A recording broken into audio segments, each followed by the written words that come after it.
Flavio, tu as des enjeux sales? Ouais, Explique-moi. c'est très simple. Ça fait 1 an que j'ai commencé à essayer de déléguer cette partie-là. En 1 an, on a vu 4 sales différents. Et là, on a le 5e qui arrive, quoi. Ok. La difficulté, c'est quand j'ai un sales et que je passe du temps pour le former, je suis moins sur le marketing, donc il y a moins de calls. Donc je me mets à fond sur le marketing pour envoyer plein de calls et je prends autant de calls que le sales parce qu'il faut faire entrer du cash. Ouais. Mais du coup, je suis moins avec le sales et après je retourne avec le sales et j'ai moins de contenu. Ouais, classique quoi. Donc je tourne vraiment sur ça et chaque mois, je me dis non mais ce mois-ci, ça va changer. Et tu vois, le plafond des 50, c'est dur. Déjà, t'as pas testé assez de sales. 4, c'est pas suffisant. Ouais.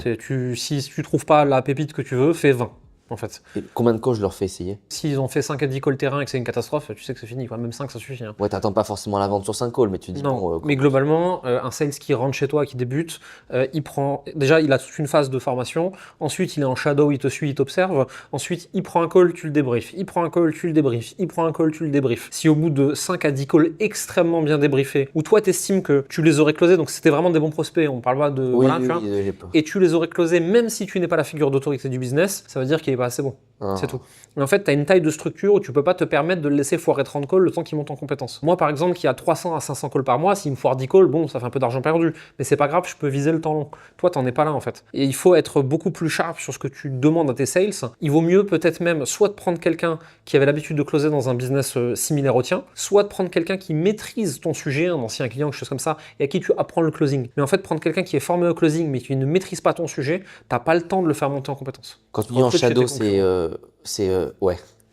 Et comment tu les trouves? Tu cherches sur internet, tu te renseignes dans l'univers des sales, tu cherches quelqu'un qui était chez un concurrent à toi mais qui s'est barré pour tout un tas de raisons, ou alors tu communiques publiquement que tu cherches des sales qui sont spécialisés en fait dans la perte de poids.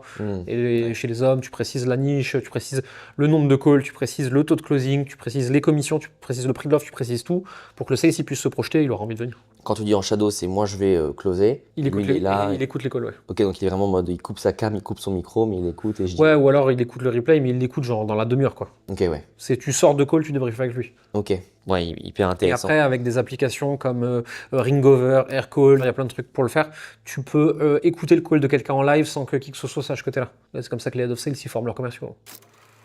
Il y a un truc aussi qui m'a peut-être toujours embêté, c'est que tu as ce côté où il prend le temps de se former. Toi, tu fais quoi? Tu donnes un fixe ou tu dis juste, ben en fait, c'est à toi de te former parce que derrière, en commission, tu vas bien manger. Tu vois, moi, il y a ce côté où. Il n'y a pas de fixe. Ok. Jamais. Enfin, ça dépend. Tu vois, si tu veux, le commercial dans l'entreprise traditionnelle, il a un fixe, c'est le deal. Les commissions, elles sont plafonnées, c'est des petits pourcentages, etc.